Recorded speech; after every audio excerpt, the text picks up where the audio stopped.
10 علامات هيقولولك ان ابنك ذكي مش شقاوة. اول علامة فيهم ان اسئلته كتير قوي، واسئلته في نفس الوقت غريبة.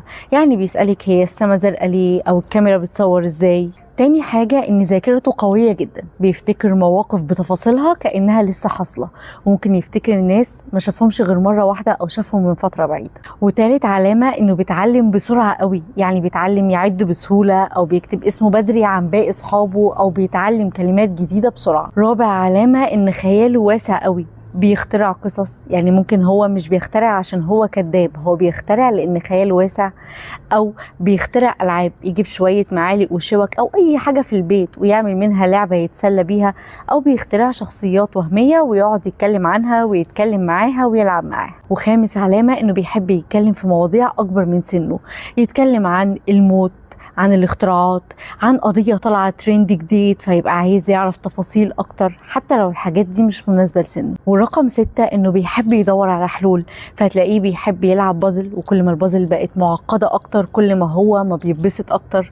أو هتلاقيه بيفك كل لعبه ويكسرها عشان يحاول يركبها تاني، أو يعرف اللعبة دي بتتكون من إيه وجواها إيه، أو بيعمل أشكال مبتكرة وما جاتش في بال حد من لعبة مكعبات. وأهم نقطة هي رقم 7، نقطة من الذكاء احنا ككبار ما بنقدرش نوصلها بسهولة، وهي الذكاء العاطفي.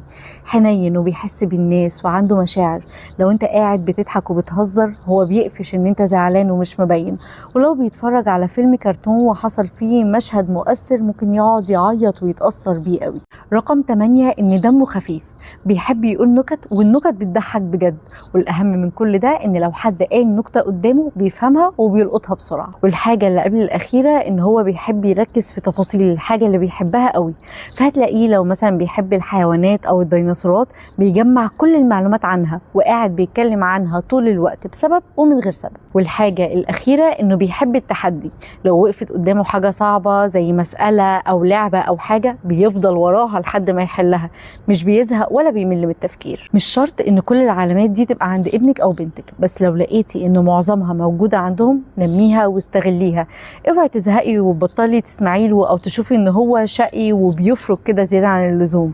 اسمعي له ونمي موهبته.